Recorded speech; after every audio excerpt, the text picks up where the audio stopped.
This is exhilarating. Get excited.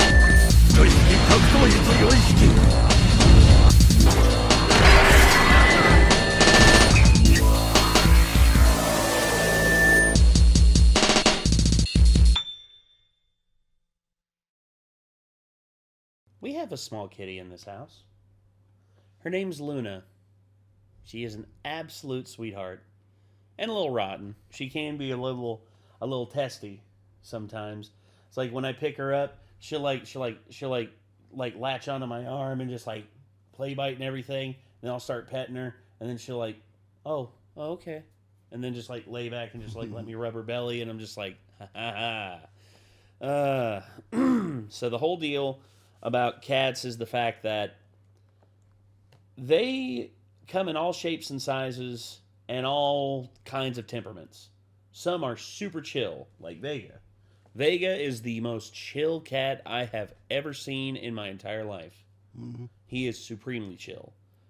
And then you get ones like Snuffles, aka Tyrion, up there in the cat room, who is like he like gesturing like he wants you to pet him. You pet him, you pet him, you pet him, and then he turns around and he bites your hand, and then he's like, "Hey, pet me, pet me." He loves bites. Yes, and then of course there's CJ, Calliope, my one of the cats that Kate has in the room. CJ is very much prissy. She's like, no, don't pick me up, don't hold me, don't do this. I will go wherever I please, and you will enjoy it, human. And oftentimes she'll like hop up on my shoulder and like start rubbing against my beard and stuff like that, because she, as a matter of fact, some of y'all saw in that short that I posted a long time ago, that's what she loves to do. She's like, whoop, and then just starts rubbing against my my jaw and everything. But yeah, this this whole deal with cats and everything is apparently there's a depressing reality, at least according to Casual Geographic, and this is the longest video that he's done, 29-minute like epic about the depressing reality of being a small cat. I don't know what's going to happen. I guarantee he's going to talk about like the reality of the fact that certain cats, the way they're bred, for instance, like Bambino cats, the ones like the really short, stubby legs, how it can lead to like spine problems and stuff like that, which is, I mean, at least that's what I expect, but it's probably not going to be the truth. I don't know. Unless you're talking about the small cats in the wild.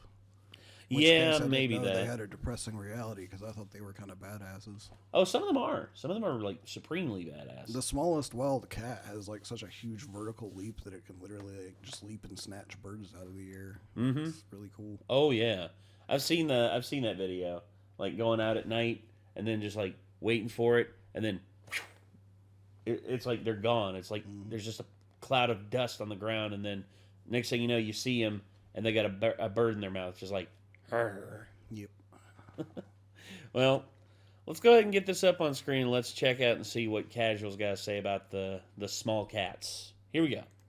Write this down. If you go outside, right? You go outside and you don't find a cat there, you have not gone outside. You've gone to hell. Or the poles, which is the same thing, just frozen over. From the desolate dunes of the Sahara to the wilds of Houston, Texas, cats have colonized virtually every aspect of this planet. There is no animal that's gotten more mileage out of humanity just by being itself, and you can tell, because where wolves would have treated us like the plague if they knew pugs were down the line, 99% of people can't tell which cat belongs in a pet store. Thanks for unpausing. It's none of them.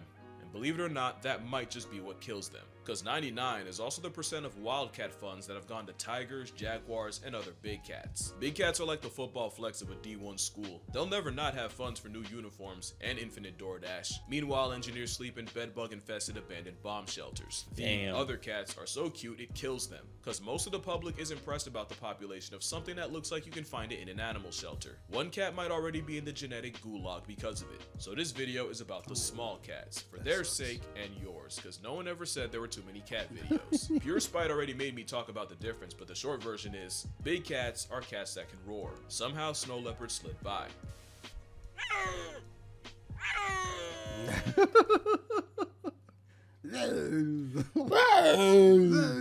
Sounds like me when I'm drunk. Basically, a modified hyoid bone is what gives big cats the ability to evacuate your bowels. So whenever someone tries to argue cheetahs, I just let the cheetahs speak for themselves. Because vocal Viagra to a bird watcher does not a big cat make. Cheetahs are built like the work of a malicious Apparently, genie. cheetahs are actually not very dangerous to people either. They're actually pretty friendly with people, which is kind of neat. Yeah, I thought that was cool.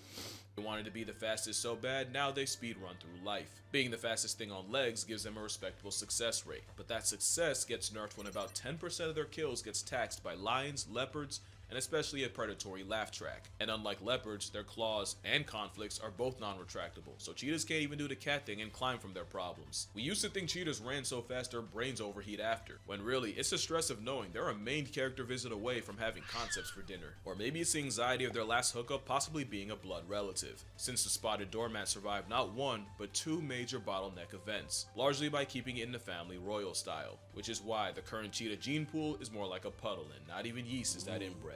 Cheetahs are so anxious that many in zoos have emotional support dogs to serve as role models for the high-strung balls of evolutionary apprehension. Basically, seeing their dog stay calm helps keep the cheetahs chill, and even gives them the confidence to do things like make more cheetahs. But as easy as it is to dunk on cheetahs, it's really not their fault. Being faster than the speed of light has a ceiling when you live in darkness, and the cheetah is essentially an overgrown high-speed house cat in the shadow of lions and leopards. But cheetahs do get props for fully committing to speed with the aforementioned non-retractable claws, ridiculous lung capacity, a flexible spine that makes the scoliosis in mind scream, and even a built-in tail rudder for steering that honestly looks like antelope aimbot. Plus, they'll always have my respect as arguably the most underappreciated single mothers in nature, especially since male cheetahs often reject paternity to go run with the boys, with males forming coalitions to hunt and travel in. So while I don't approve of exotic pets in like any form, if there's one predator begging to go the way of the wolf, I'd have to vote for the Ferrari feline. The serval took what the cheetah did for speed, but for jumping. The serval's been called the Frankencat for looking like it was assembled at a lost and found.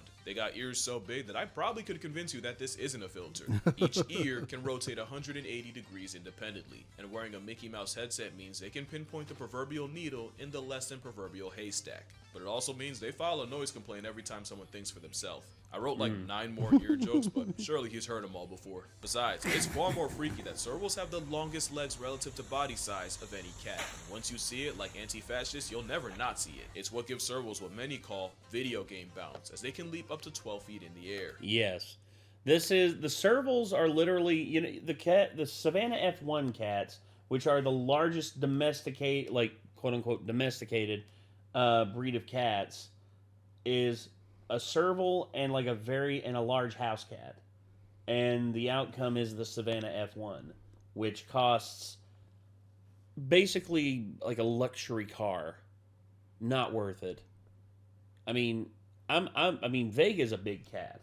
Vega's a very big cat, but honestly, if Vega could leap like that, sheesh. He's way too lazy to jump like that. Yeah, he is. I guarantee you, he would look at that cat jumping up in the air and just be like, "That's too much work."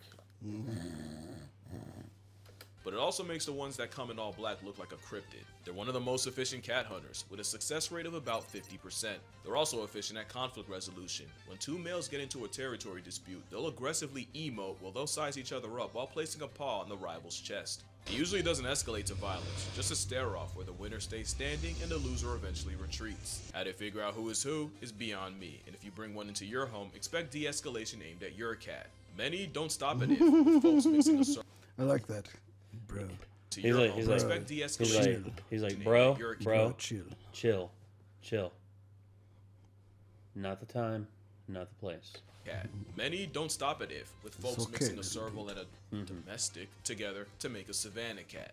Not unlike the pug, I can't say I approve of them as a concept, but I guess it's better than people playing house with an actual wild serval. Doing it with a non-domesticated nope makes even less sense. Yeah. I've seen many videos of a caracal in someone's house, but not one where he seemed happy about it. The caracal is also called the desert lynx, but let's be real, we all know him as Somebody said it's because they don't meow, like they can only hiss. Yeah. So yeah. like, even if they're like happy, they're still hissing. But I don't know if that's true or not. Also, Flappa. happy about it. The caracal is also called the desert lynx, but let's be real, we all know them as floppa, named appropriately after their ears. It's still up for debate what's the actual purpose of the pigtails. Some say it's to mimic insects and therefore catfish hunting birds, or to blend into the surrounding tall grass. But the theory I'm going with is having graduation tassels on the ears is for nonverbal communication with other caracals, where they can sidestep or invite social interaction with just a swipe of an ear. Because whenever you see something questionable in nature, the safe bet is to assume somehow baby making is involved. They have 20 muscles in those. Yeah, that's yeah, that right there, that's a camel vomiting up its own stomach. Questionable in nature, the safe bet is to assume somehow And baby basically making.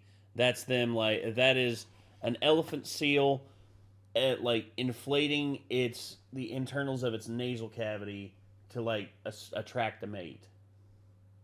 Involved. They have 20 muscles in those ears and, like a serval, can move them around to eavesdrop on prey like a satellite. Caracals are the coyotes of cats. Against a bigger cat, they're cooked. But turns out, caracals are much better at city living than them. With Cape leopards getting 404'd by humans, the caracal has become the apex predator of the Cape Peninsula, shout out to Cape Town, which is a big problem for one particular bird. The caracal also has turbo thrusters for legs, and the sky lynx jumps high enough to be a hazard to flying birds. So the worst thing you can do is show them one that can't fly. Caracals moving into the urban has also introduced them to colonies of Chickens. Cape Town penguins in the Ooh, pingus. Oh no. They killed the pingus. thousands. It's like a fat kid in a cake store, and they act accordingly. One caracal managed to spend a year in the colony as a fugitive, murking an estimated 260 penguins before eventually getting Damn. caught. Just, that's too much, dude. Just imagine just like, all those deaths, just nothing but death. I was wondering why my sound was fucking up so bad. Sorry. That This did not literal work out. hissy fit is an accomplished predator and for some reason, a popular pet. But the tsunderes might be the New Yorkers of cats that communicate in aggression even when they're calm. But like the serval, the caracal is better as an air toll to birds than an ouch on your couch. If the serval and caracal have a lot in common, it's because they share lineage, and they also share it with the African golden cat, a cat very few people have ever seen. They're found only in the rainforests of Central and West Africa, and they look like a caracal nature tried redrawing strictly from memory. The lynx left behind is one of the least studied cats on Earth, and not for a lack of trying. Leila Bahaeldin spent 4 years attempting to find an African golden cat, and in total she found one. By accident. It's less impressive that she spent 1,400 days waiting on a cat, more so that she didn't drop her camera and fumble the first chance she got. I know I would have. It's likely this incognito cat is a result of them sharing an area code with leopards. Studies found that golden cats will actively switch to smaller prey if they happen to be in the hunting territory of a leopard. There's also the Asian golden cat of Asia. He looks like a travel-sized tiger, and has the nickname Yellow Leopard. They were actually named after Dutch zoologist Conrad Jacob Denmink. That's Well, my pretty condolences, Conrad, but I'm not saying all that again. So that's an Asian golden. They Nope. share a name, but their ancestors split up millions of years ago, and they're not even each other's closest cousins. We also have the African wildcat. To be fair, he is. There's also the Asiatic and European wildcat. And fun fact, the European wildcat's scientific name is how the Looney Tunes Sylvester got his. If Oh. you have a pet cat though, direct your gratitude to the African variety, as they're the ancestor of yours. About 10,000 years ago, the African wildcat domesticated itself in the Fertile Crescent of the Middle East. You see, when humans were nomads, there wasn't much care for a cat, but once we switched to farming, the mouse-murking whiskered one became an asset, and just like that, Mouse hunting, yeah. Also, society gave birth to domestication. So, there's actually a great video by CGP Grey where he talks about how plagues and everything happen. Plagues come from animals, specifically domesticated animals that are really close to humans. As a matter of fact, in certain cases, too close to humans. So whenever like animal waste and animal byproducts get caught up in like the sewage system, which recycles back into the human realm, basically it can lead to the human becoming infected with something that it shouldn't have, and killing a whole bunch of people in the process. And society is also what gave birth to like domesticated animals. That's like, pig. Whenever you pin up pigs, you breed the least, the more docile and the fatter ones, and the ones that have less hair and less thick skin on them. And then of course there's also dogs. You breed the ones that are more sociable and more loyal and all that, and bigger, faster, stronger, and all that. And then of course cats, same deal. You breed the ones that are easier to manage and take care of. But yeah, anyway. Cat secured arguably the best possible job for itself. And since the Cats barely had to change their playbook, the African Wildcat is a dead ringer for something you'd find in the average American house, which is a big problem for the other Wildcat. The European cat can also be confused for a kennel jockey, at least until you take them home, as European Wildcats are notoriously impossible to have as pets. They're so Naturalist cute. Francis Pitt Yeah, they are. didn't buy the untrainable label and attempted to hand raise one named Satan. Satan was like,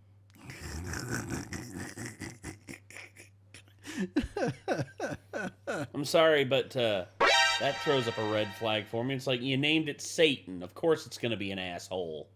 like an indoor deratio that gave Francis an My experience buddy in high school had a cat named Lucifer, and they called it Lucy for short. And it was not nice to anyone but them. his did not name. like people. Wildcats don't just dislike humans. European wildcats and domestics have been avoiding each other for about 2,000 years. But by the 60s, the wildcat population flirted with zero, which likely led to them and domestics pumping hybrids out. It's kind of like how wolves were once so down bad that they settled for coyotes and now we got coy wolves. Except with European wildcats, the effort succeeded in polluting the pure wildcat gene pool, with very few of them left. They've nearly literally screwed themselves out of existence. And good luck rallying support when the average person sees its doppelganger on their yard every day. There's also the Asian wildcat, also known as a desert or steppe cat. Same story as the other two, except there's something inexplicably satisfying about this one. Maybe it's the sand coat seasoned with marks to help break up its outline. Their existence is proof that I could never cut it as a cameraman. Put this in my sight, I would lose all professionalism and likely my lips as I pss myself out of a job. But they have nothing on the deadliest cat on the planet, which it isn't actually him. Didn't I say this wasn't a big cat video? Weighing about a bag of flour, the black Yeah, that little devil. That thing is mean. black-footed cat is the smallest cat in Africa. It's also pound for pound the deadliest. They'll pack up more prey in one night than a leopard will in 6 months, and they'll life that's deprive the one Oh, up to with the 14 ridiculous animals in jump that height night. that I was Blackfoots thinking might as about. well wear Yep, red that bottoms. one's Yep. it's the exact shot I was thinking of. Just like, my bird. Yeah, I gotta snatch that bird out of the air. They have the highest kill rate of a cat, one that doubles lions, and is believed one cat can erase 3,000 rodents in 1 year. The assassin named the anthill tiger has to kill up to 20% of its body weight in prey a day just to fuel its metabolism. They have 3 ways of stacking bodies. The fast hunt, where they essentially overstimulate their prey by rushing around until they flush them out. The slow hunt, where they stalk the scenery and wait for a snack to expose itself. And the sit and wait hunt, which you don't need a description for. Another reason, I'd much rather talk about animals in front of a camera than record those from behind one. I don't have the professionalism for that. Now we get to one of my favorite cats. I mean, that probably Sang. explains like why they're so successful is because they're able to change I don't have- tactics. Yeah, they're Like when you adaptable. think of like most predators, like they have like one type of hunting. Yeah, they're very stuck in their ways. So we are, whatchamacallit? Omnivores. No, I'm talking about our hunting style. We're in It's like, we're endurance hunters. and yeah, so- that's it. Like we're so- endurance hunters for the yeah, most like part. people like would follow prey until they got tired and then attack. You know? Well, yeah, and that's how it used to like. But then we became more stealthy and we became more understanding. Like, it's easier to literally like. I guess modern people are really more ambush hunters at this point, if they are hunters at all, Yes. because sitting in a tree with a gun is basically an ambush hunting tactic. Well, there was another. Well, ambush hunters have been around for a while. I mean, I remember that's why the Cheetahs are obviously burst hunters. you Oh, know, like yeah, they'll cheetahs- just outspeed anything they want to catch. Yes, cheetahs are literally like chase you down, kill And you. then there's all kinds of stuff that's like stalking hunters, you know, like Mhm. tigers, house cats, typically. you Oh know. yeah. It's like, but that little cat using like 3 different techniques based on the situation is probably why it gets so much food, you know. Well, it's once again, it's why it's pound for pound the deadliest cat in the world. Mhm. Even though, oh, he's so cute. It's probably one of the smartest too to be able to do Oh, all no that. doubt about it. Frontal cortex is all lit up in that little Yeah, guy. there's definitely no orange cat brain cell problem there. Nope. Nope. Professionalism for that. Now we get to one of my favorite so cats. cute. The sand cat. As arguably the second smallest cat, they have no business being the badasses nature intended. They live in a limitless litter box that can reach 115 degrees Fahrenheit during the day, just to drop to negative 25 degrees Fahrenheit at night. Luckily, sand cats don't need water. The blood of their victims is sustenance enough. The Sahara warrior can go without water longer than a camel because they get what they need from their prey, which often means leaning on their blood. Blood that washes down the venomous snakes the sandcat will headshot and eat. But the biggest headache goes to anyone trying to find them. Sandcats have furry foot pads that protect them from the scalding hot sand, but it also means that they don't leave behind footprints. Also, they spend most of the day underground and the night hunting throughout its range, with some cats covering as much as 8 miles in a little over 24 hours. But even by the grace of God, if you stumble into one, you can still blindly walk by your blessing, since sandcats will famously close their eyes at night when a human approaches, so they can't be clocked by their eye glow. So if you ever see a sandy cat in the wild, say thanks, because that's entirely the cat's discretion. They're so adapted to live in the most unlivable place ever, they actually struggle when you take them out the trenches. The same respiratory system designed for Satan's sandbox is prone to infection outside the desert. You wouldn't want one in your house anyway, since sandcats primarily communicate through golden showers, and if you know about desert animals, the smell of their urine would have them kicked out. Still one of the cats of all time. And on the other side of the spectrum is the fishing cat, not to be confused with the fisher cat, which is neither. Unlike them, the fishing cat actually earns its name. Living in places like the Sundarban mangroves in India and Bangladesh, the aqua kitty can dive and swim long distances. And they fully committed, with partially webbed feet, an aerodynamic head, and claws evolved in the form of fish hooks. Basically the fish terminator, with about 76% of a fishing cat's diet coming with gills. They spend most of their time in shallow water, wading, and they'll even flick the water surface to mimic insects in order to fool the fish. They're capable climbers too, and scientists have clocked them snatching baby birds out of nests. Fishing cats might be the feline raccoon equivalent, as they've slowly been moving into city areas of places like Sri Lanka. It's not that out of place to be walking down the street and see a feline fisher hunting in a garden pond, and some are even popping up on rooftops and in attics. Really a catastrophically, no pun intended, underrated cat. And that's actually a problem. They're vulnerable, it's just that most people don't even know they exist, so they get shafted on funding. The flat-headed cat is even less known, and honestly, they got hoed hard body. If we would have found them first, they probably would have taken the fishing title. Up to 80% of a flathead's diet can be fish, and those eyes that are almost uncomfortably close together give it perfect binocular fish flatlining vision. Dog, even their toes are more webbed than the alleged fishing cat. But this Auburn aquatic got stuck with flat-headed. Yeah, no, I'd be mad too. Maybe if they had a cuter name, more people would care about the fact they're likely Southeast Asia's most endangered cat, with less than 2,500 left in the wild. Not like the leopard cat. They're privileged enough to have two flavors, the Sunda leopard cat and the mainland leopard cat. In fact, they're the most widespread wildcat in Asia, found from India all the way to North Korea and China. Also, shout out India. They got the most types of wildcats in their country, with a record of 15. The leopard cat is also a swimmer and has been known to colonize islands. Disgusting greed. In fact, there's a leopard cat variant that only lives on the Japanese island of Iriomote, with possibly under 100 left in existence, making it arguably the rarest wildcat. The leopard cat exists in many forms, so of course folks didn't turn it into a pet. The Bengal cat is the result of a leopard cat and a domestic mating. Apparently the creator's logic was if people could buy a cat that looked like a leopard cat, less people would buy the real thing. I don't know if I like that logic. I think there's enough cats. That being said, bro got that shit on. The Borneo Bay cat is a familiar situation, but instead of Iriomote, the only place you'll hypothetically find them is in Borneo. Hypothetically, because the Bay cat is basically a living theory. They've only been recorded less than 100 times in history, and between 1874 and 2004, only 12 Bay cat bodies have been studied. They straight up disappeared for 60 years, because after being discovered in 1856, by 1928, they seemingly fell off the face of the earth. That was until someone pulled up to the Natural History Museum in Sarawak in 1992. People thought mountain lions were extinct for a while here, too. Oh, yeah. I've literally seen one. That's pretty terrifying. At least I'm pretty sure that's what it was, because I don't know anything else that could look like what I saw across the freaking freeway.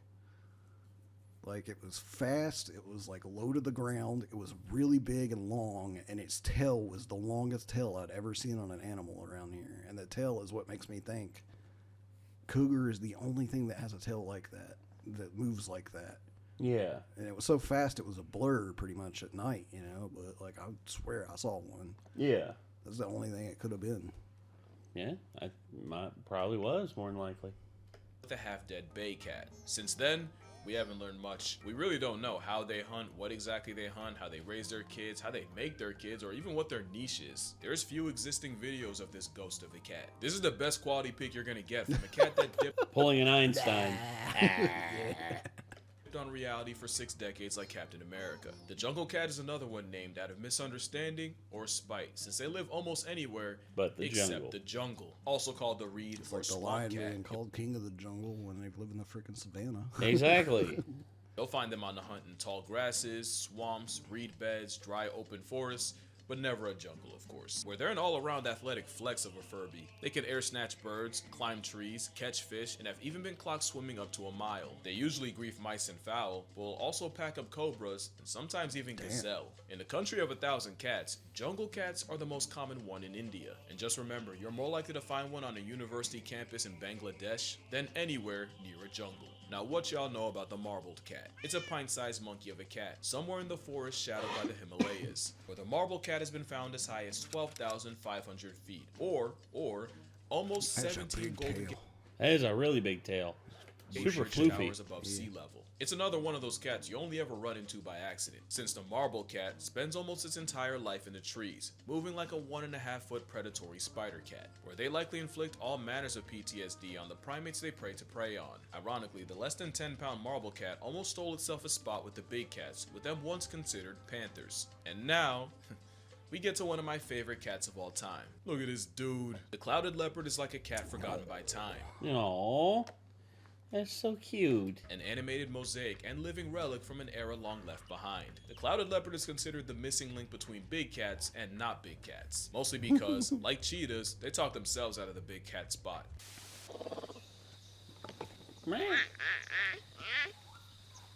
Hey, so sorry about that. Apparently, when I updated OBS, it basically just said, oh yeah, we're just going to reset all of your stuff back to baseline. I'm just like, why? Why? I don't get it, dude. I don't understand why it does that. So the recording filled up the C drive.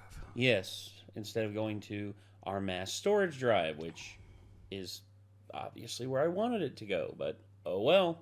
Hey, at least we caught it, and at least we're like just continuing on with this one. So anyway, are you ready to keep going, dude? Let's go.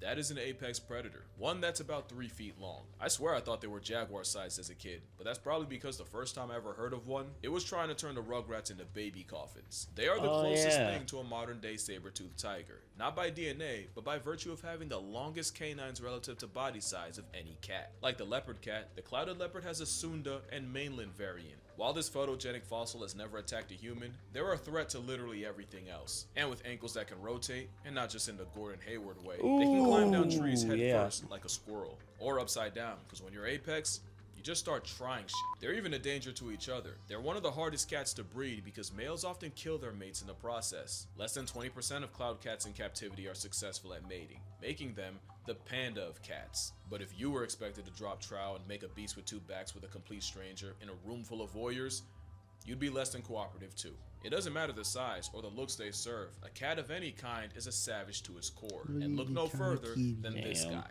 The rusty spotted cat is called the hummingbird of cats, and they're another one that could spawn in a pet store and no one would blink. That is until it murks everyone else. The rusty I've spotted never seen a is cat highly that color in the pet store before, though. Me neither. skilled assassin that'll pounce on prey from the trees, and I really wish I had footage of that. 19th century T.C. Gurdon kept a paperweight predator as a pet that earned his respect by hunting the squirrels in his house. The cat earned a little more when T.C. caught it attempting to choke out a gazelle by clamping on its neck, and the cat had to be physically removed from the now surely traumatized gazelle. That doesn't change the reality that this cat would get my credentials confiscated if I ever had to film one. I wouldn't have that problem with this one though. Not because he's not cute, but because he looks terminally unenthused by life and I don't want to add to it. The palace cat, also called a manul, is in a perpetual state That's of one of my "Ain't favorites." funny. Ladies and gentlemen, if Nick was a cat. Pretty much. Yeah, just like I'm so through with life. Swear to God, if that asshole reaches out to pet my head, I'm gonna bite him. Also, Also, I'm hungry. They actually learn to growl before they even open their eyes. They're born beefing with life, and believe me, they have their reasons. Maybe it's because their choice of home can be negative 58 degrees Fahrenheit in the winter, all the way up to 90 degrees Fahrenheit come summer. Or it might be the fact that living in God's waiting room with limited exposure to pathogens means palace cats are highly susceptible to getting folded by disease when they leave the mountains. It's possible it's because their mating ritual involves the male just following around the female for days until she's ready, something I'm sure neither's happy about. Or it could be their scientific name being ugly-eared cat. I challenge you to find a picture of a palace cat that looks happy. This is the closest I can get, just a temperamental ball of laundry lint that will use its tail as a blanket and will even stand on it to warm their feet. Speaking of which, the manul is actually the size of a house cat. It's just having the densest fur of any cat gives it an adorable sleeper feel. The palace cat is standing on his tail. Yeah. Just having the densest fur of any cat gives it an adorable sleeper. He's like, So squishy. he's like, What? He's like looking at you just like, what? My feet are cold. Build. The palace cat is notably afraid of humans and will go out of their way to avoid them, unless you feed them. You could never convince me not to love me some palace cat. Not even a palace cat itself. You could fix your face though. Honestly, this cat has a lot more to be mad about. The Chinese mountain cat is only found on China's Tibetan plateau, where they're very much unknown. Few of them have actually been studied, and the biggest threat to them is that most people don't even know they exist. Show this to the average person and they'll just assume you're one of those cat people. They'd never know that there's less than 10,000 in stock, and it's all humans' fault. The Chinese mountain cat hunts with extreme pica prejudice, so when China started poisoning them, the Chinese mountain cat caught a nasty stray. Today, most of what we know about them is from captivity, and the only time we ever seem to find them is by accident. In 2018, Hong Shangshi of the Shangshi Conservation Center was studying black-necked cranes when she randomly made eye contact with a shiny Pokemon of cats, which means someone probably spent years searching for him just to get shown up by a glorified bird watcher. But if that ain't the most cat thing a cat could do. The biggest problem with being this cat is no matter how endangered you are, your death will never hit as hard as an elephant's or a panda's. Just be glad you got to see this one. There's no missing a cougar though. One, because it's a small cat that could mog some of the big ones. They vary in size and actually get bigger the further they get from the equator, but most males sit around 130 to 160 pounds. Damn. Some can clear 200, and in 1979, a hunter brought down one weighing 276 pounds. Damn, that's a big old boy. Cougars also have the most extensive range of any American animal, and a prey base of about 500. Garfield on steroids is liable to murk moose in the Yukon, and rodeo ride guanacos in Chile. Cougars are the CrossFit freaks of cats, with Olympic medaling bounce while being able to swim a mile and travel over 1,000. They also might be the most ethical killers. They're a predator with a preference not to scavenge and would rather eat what they kill. Cougars are also way more generous than anyone thought, with many being caught sharing kills with other pumas. From 2012 to 2015 in Yellowstone, 118 interactions were recorded between at least two cougars, and 60% of these occurred at kills, and many of them involved sharing. In fact, there's a scene from Our Planet where a teenager who just left his mom attempts to steal food from a giant mountain of a male twice his size, and in a complete plot twist, the old man let the little one slide. But there's one predator that gets absolutely no love from cougars. Because mountain lions and wolves have a blood feud, where wolf packs will gang up on any lone lions, but one-on-one, mountain lions commit first degree on a wolf. But recently, there's been more of a trend of mountain lions stalking, jumping, and murking wolves on sight. Since 2013, cougars have been responsible for 30% of documented wolf deaths in Washington. Wolves also have beef with the lynx, but the wolves tend to do a lot better with that matchup. There's 4 flavors of lynx: the Eurasian lynx, Iberian lynx, Canada lynx, and the bobcat lynx. The Eurasian is like the big cat of Europe, or the closest they have to one at least. They're notoriously one of the most difficult cats to track, which is a crime with a face card like that. There's many subspecies of the Eurasian persuasion, but the rarest might be the Balkan lynx, with fewer than 50 left in stock. The Iberian lynx is also one of the rarest cats, mostly cause what pika are to a mountain cat, rabbits are to the Iberian, and the rabbits dying to disease and overhunting nearly put the predator in a pack. They were down to about 62 left alive in 2001, but have since bounced back to about 2,400 as of 2024. Nice. The Canada lynx is the ultimate specialist, specializing in being the Grim Reaper to the horseshoe hare, which can make up 97% of their diet. The evolutionary arms race with the hare is likely why the Canada lynx has what we call proud family feet, but the most notable thing about them is likely why the Canada lynx has what we call proud family feet.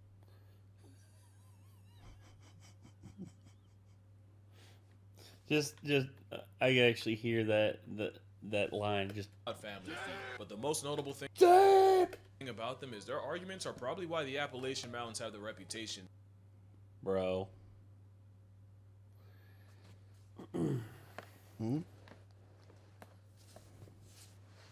you don't say Appalachia, I'm gonna throw an apple at you. Did he just mispronounce it? But the most notable thing about them is their arguments are probably why the Appalachian Mountains have Damn it. Casual. Come on, dog. the reputation they have.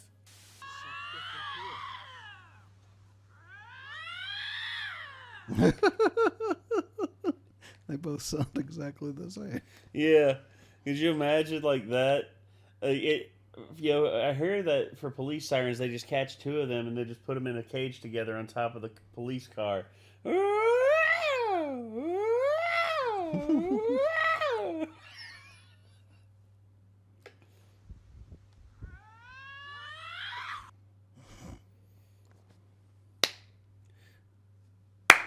And I hear in San Francisco, they just... I may cut that out. Suppose you think you're fucking funny. I don't know, every now and again. I mean, I miss, like, I'd say 60% of the time, but hey, when I do hit, I'm actually not that bad. Then there's the Bobcat, which I learned way too late in life is just a lightweight lynx, named after their short, stubby, truncated tail. Is that out of pocket? Would naming this guy Toby or Robert be? You decide. Bobcats aren't just the most common wildcat in America. They have one of the longest grocery lists too. They'll hunt rabbits, birds, mice, squirrels, but will also fish for salmon and sometimes try and yeah, and he's just like, When all he right. latched onto his neck. He's like, all right. How about some real shit? Out of the ocean, and before you ask, of course it's Florida. Another was caught attempting to bully a black bear out of food. The lynx is dangerously close to being considered the honey badger of cats. Yeek. They're just a castration claim away. You know, I almost forgot to mention, the cougar also shares distant lineage with the cheetah, but its closest relative is... This is a jaguarundi, or dark jaguar, even though it looks like a self-hating weasel. I feel bad for them. Because their ranges overlap, they're definitely aware of cougars, and knowing that's what your closest cousins got blessed with is like evolutionary rage bait. It's like Right. It's like me compared to LeBron James. It's like, shit ain't fair, man. Genetics just aren't fair. the maned wolf and bush dogs. Just remarkably unserious. The jaguarundi moves like an animal that should only exist in black and white film, but being built like an identity crisis otter actually helps them hunt without being put on a shirt themselves. The fur slinky's able to slip through dense undergrowth while avoiding other cats, which they're really good at. In fact, they coined the phrase, the ocelot effect, which means if you see an ocelot, you know you won't find a jaguarundi, because the former bullies them into hiding. But apparently the biggest threat to a jaguarundi is being mid. According to researchers, the problem is they're not the biggest cat, they're not the smallest, they're not even the biggest of the smallest, they have no spots, no stripes, they're not especially endangered, just a remarkably unremarkable cat. In fact, a lot of times they get caught on cameras when the lensman was checking for someone else. It's like, unremarkable? What are you talking about, man? They're kind of cute. Even their name isn't that original. I really hate that for them, because a jaguarundi's dope enough on its own. albino. They deserve better. Same with the Andean mountain cat. They're endangered, and finding this cliff kitty in the wild would mean psing in the Andes mountains as high as 12,000 feet. It's beauty that'll take your breath. That is, if the altitude leaves any left. We don't know that much about this cat, and that has to be the 6th time I've said this in this video. And that's the problem. They also prefer death over bondage because they almost refuse to survive in captivity. Every time we tried, the mountain cat retired to a was before we could learn anything, making it one of the least understood cats on the planet, and we still can't nail down exactly how many there are. But that's also cause they're constantly getting confused with the Pampas cat. The Pampas is like a video game character with multiple colorways. You ever experienced the anarchy of playing Smash Brothers with 8 Kirby's? Oh my Studying God. the Pampas is pretty That sounds like hell. much the same, since science says there might be 5 different species of them. Might be because some argue there's only 1 species of Pampas cat, just with 7 subspecies too, but most agree on 5 flavors of this feline. Like the mountain cat, we don't know that much about a cat that often lives where it feels like you're breathing through a straw on a treadmill. Despite what you've heard, it's actually lack of curiosity killing cats like the Andean or the Pampas. I'll throw another one at you, Joffrey's cat, named after some French dude, so more like Geoffrey. Another problem with being a house cat is people will pick them up thinking they're a house cat without a home, only to find out at the vet, which has to be annoying. It's kind of like snatching the vertically challenged off the street and then trying to put a grown man in a booster seat. To be fair, that's the black morph version. I promise you I'd make the same mistake.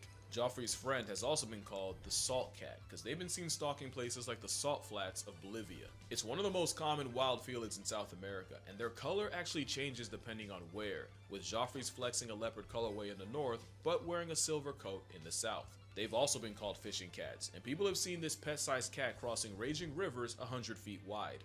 Now, I put these three cats together because they honestly look like three stages of the same Pokemon. The Ocelot looks like a Latin clouded leopard, so I stand them off principle, even though they have the eyes that knows something's coming and knows you can't stop it. Although given the chance, I'd probably let it happen. The Ocelot's prey consists of anything that won't kill them first, including other cats. But there's one animal they seem to be friends with, and out of all the options they have, for some reason, they choose opossums. Ocelots and opossums have been caught casually walking around together, and this wasn't just a one-time occasion. This has happened multiple times throughout the years. They even tested this by placing fabric strips with the scent of an ocelot, one with a puma's, and some random third, and the opossums overwhelmingly preferred Ode to Ocelot. We don't know what it's about, but I'm getting shades of badger and coyote.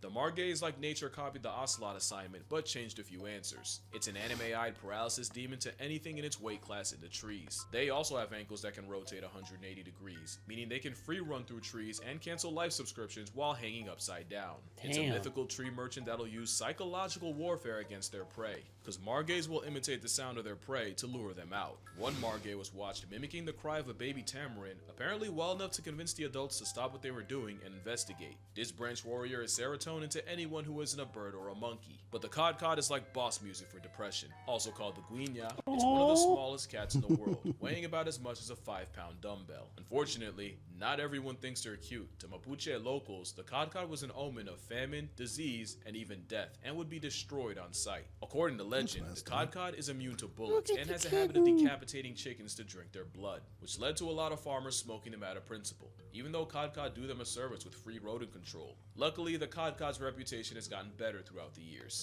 And last and certainly not least is the Tiger Cat, also known as the Oncilla. It's like nature heard me hype the clouded leopard and the Margay just to mess around and give me both. When they're not stalking the jungle floor grocery shopping, they're shacked up somewhere in a tree. It was once thought to be another version of an ocelot until they were eventually determined to be their own thing, and in 2013 it was discovered that there's actually 2 separate species of tiger cat. But in total, it's said there's under 10,000 tiger cats left, with deforestation speedrunning the decline. And just like that, that is every small cat. Damn. Holy f***.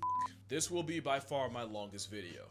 Yes, it is. Only cats could get that out of me. Cats are in this weird place where they're so normalized, many don't realize how close many of them are to only existing in past tense. But one way to help is just by acknowledging them.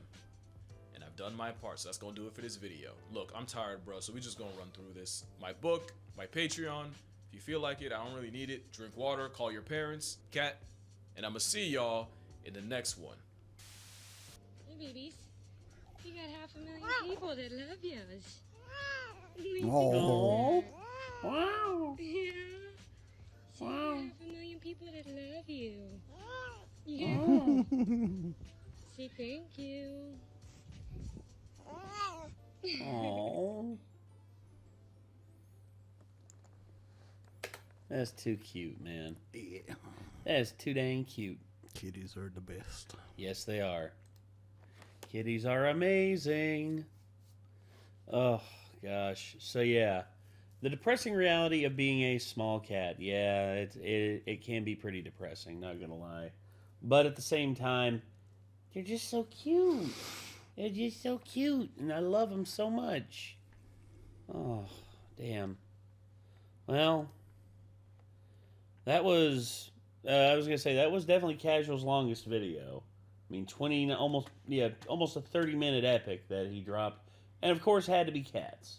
You know, it had to be cats, which I'm all about, man. I mean, cats are cute. Cats are ubiquitous. They're all over the place. No matter where you go, odds are you're gonna see a cat. But Pretty much. yeah, I don't know.